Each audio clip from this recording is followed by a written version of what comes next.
Hey all, Xeno back here for some more Mega Man. This time we're going to be continuing the Game Boy saga with Rockman World 2, or Mega Man 2 Game Boy as it was called in the North American regions. Kind of confusing naming convention. For those astute enough to observe that this is in fact not the original game, but rather a modified version of it, which I can go over real quick. This is a compilation ROM that was made by a friend of mine, actually. So all five of the Mega Man Game Boy titles are here.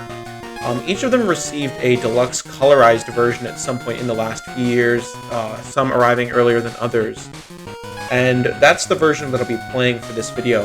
If I had known about this, or remembered about the colorized version of Mega Man Dr. Wily's Revenge, then I would have played that instead, but do know that, for the sake of being comprehensive in my review series, that all of the Mega Man Game Boy titles were originally released in black and white, but the rest of them will be played in color, so just all of them look like Mega Man Dr. Wily's Revenge, but these new ROMs have given them a bit of a touch-up. The Mega Man 2 Game Boy ROM specifically offers an OST selection, and I will be playing with the remixed soundtrack because my ears deserve better than that. To get into an immediate issue with this game, which was not produced by Minikucha Engineering and was rather outsourced to a different company, this game has a horrendous OST, and mostly it's due to the instrumentation because the songs themselves are good, as you'll be hearing in this ROM with the remix soundtrack on, but the original compositions are pitched much too high in the original, so your ears will start bleeding at some point before the game ends, in all likelihood. That all aside, let's get right into it. Let's not dilly-dally anymore. So, per my commentary on the first game, all of the Mega Man Game Boy titles up until the fifth one have a little half-half situation going on. So we got 4 of the Mega Man 2 bosses in the first game, now we'll be facing the other 4, and then later on we'll see some Mega Man 3 bosses show up. My recommendation, as usually is said for Mega Man 2, is just go for Metal Man first. There's not really any reason not to.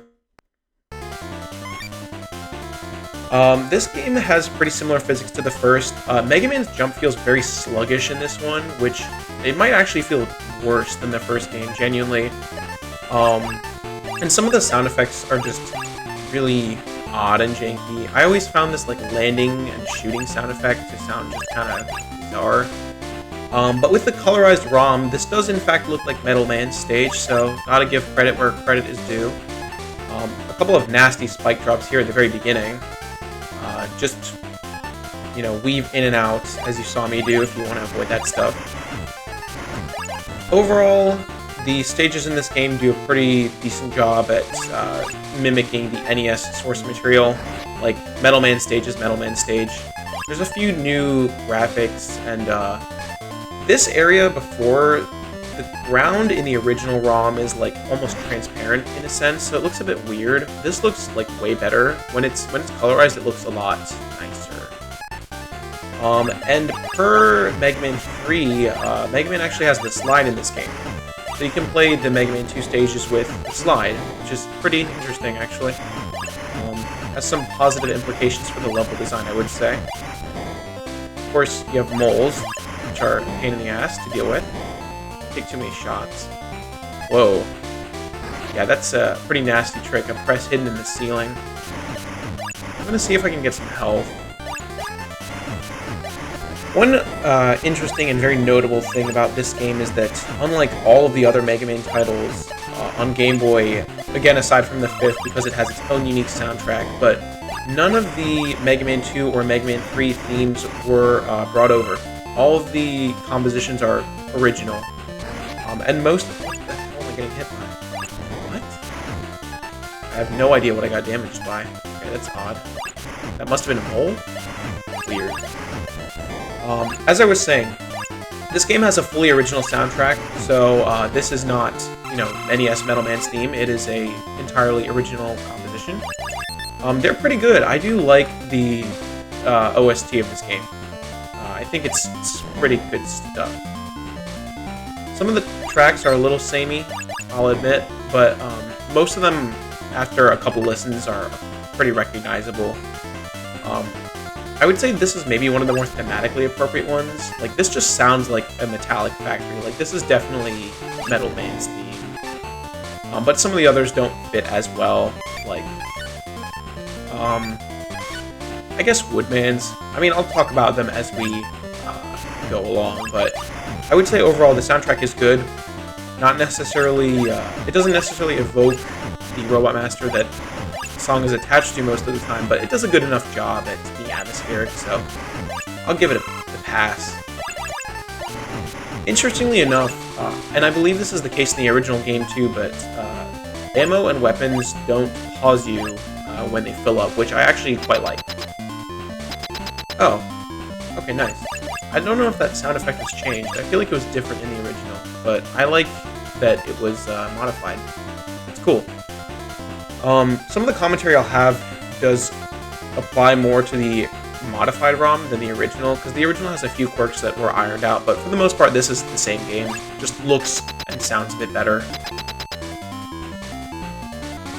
As for Metal Man, his AI is slightly different if I remember correctly. Like, the biggest thing is that he only fires 2 blades, yeah. And I think you can kind of trick him a bit. Or, okay, wait. Yeah, he's a little different. You manipulate him in a slightly different way, but it seems like going back and forth like this might be the best way of defeating him. Yeah, that seems to be pretty effective. Either way, he goes down without too much trouble. Doesn't do too much damage either, so really a pretty good place to start, I would say. You can earn yourself the ever-broken Metal Blades, which is always a huge plus in my book. Got Metal Blade. Yep. And Rush Marine. Not that it'll be seeing very much use in this game, as with 3 and 4. Woodman is next in the weakness order.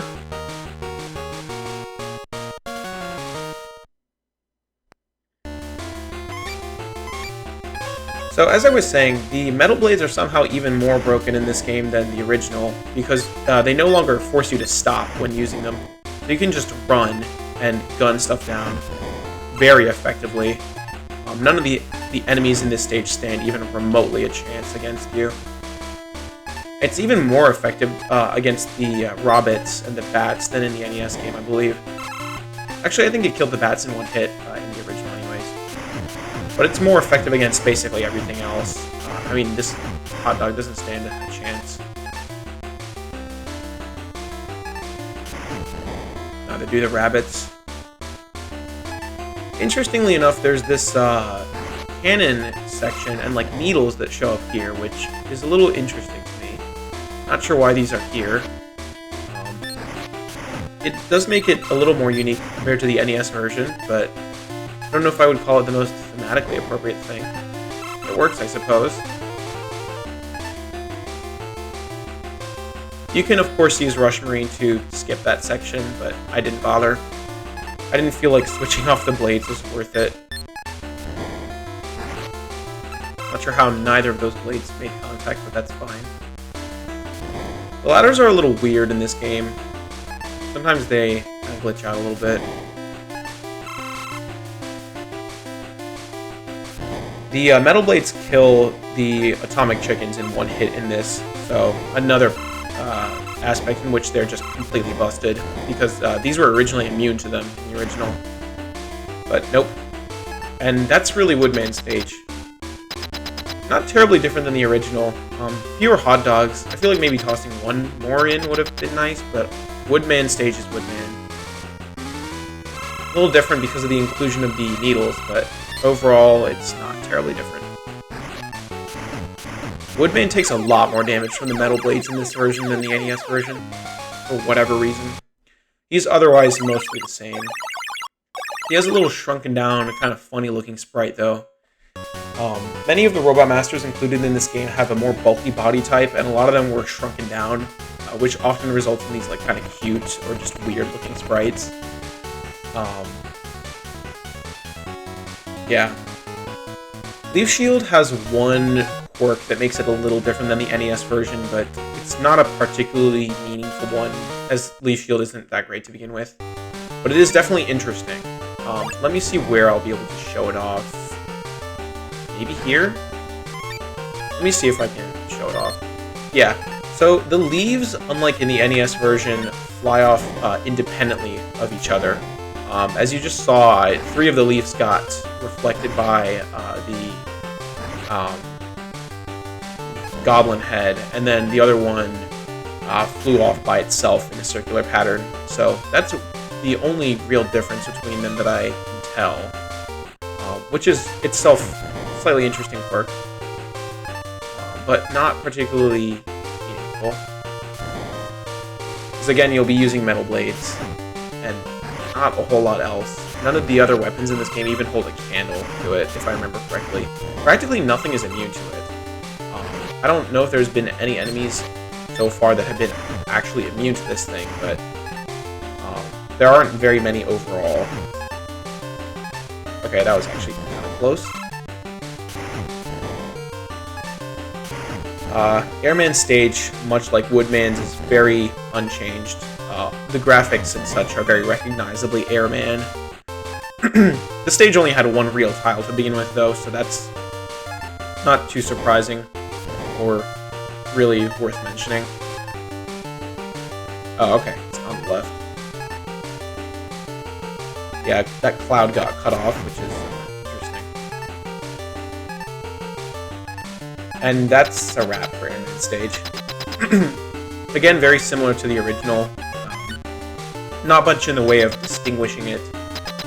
Much like the first Mega Man Game Boy game, I would say that in this day and age, there's not terribly many unique reasons to play this game over just regular Mega Man 2, if you can get your hands on that.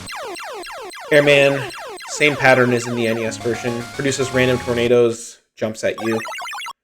I believe the addition of the slide makes some of the patterns like actually dodgeable, which is a good thing, but not really anything terribly unique to comment on as far as that goes.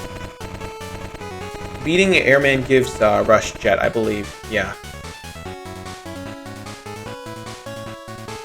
Rush Jet in this game is the broken Mega Man 3 version, and we'll be making good use of that in Clash Man stage, I should say. Interesting translation thing is that, I believe I discussed this in the Mega Man 2 video, but Crashman is called Clashman in Japan. Phonetically, in Japanese, there's not much of a distinction between the R and L sounds. So there's a lot of missed or just different translations. Is this thing immune to everything? Oh, okay. That was... I guess I just missed. There are a few mistranslations that exist in the English version of games from this era between L and R sounds, so that's interesting, but again, not super meaningful, really. Here's a demonstration of Rush Jet. Very helpful and very broken. Yeah, I thought there would be a blocky here. Let's just go right over that. I like the lighting effect in this stage, but I think it's unique. Oh. Well, that didn't work out so well. As I was saying, I believe the lighting effect is new to this colorized ROM, but it does look good. I fell for a pretty nasty trick here in the geometry. Oh. Some slightly bizarre and a little unfair level design. These pits are pretty wide. I wouldn't recommend this as a starter stage, to be honest. Especially considering that, for some reason, Crash, or Clashman, takes the least damage from his weakness out of any of the original 4 selectable Robot Masters here. Which is quite peculiar because he was very susceptible to Air Shooter in the original. I'm not sure why the change... It's like the complete reverse of how it used to be.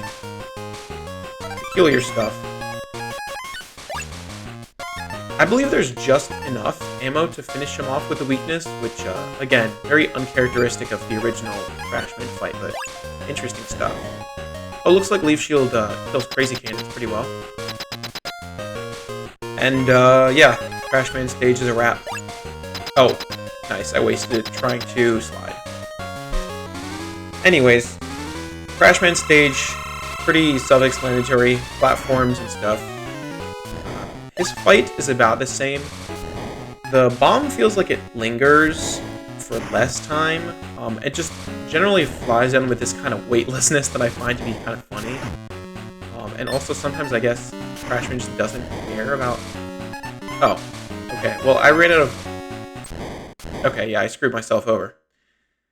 Yeah, that one air shooter shot that I shot messed me up. Well, that's alright. This ROM is a tad unstable.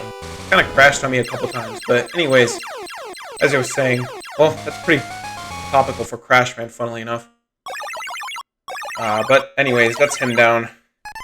Again, very weird that he takes so much less damage than the other bosses from his weakness, considering that Air Shooter really annihilated him in the original Mega Man 2. Either way, we get the Clash Bomb and Rush Coil as well. Odd that that's unlockable too, but not a big deal. It's not terribly useful in a game where you also have Rush Jet. And that brings us to this middle stage, which is itself a little weird, but I'm going to, I guess, let this cutscene play out, but I definitely want to cut the footage here for the first part.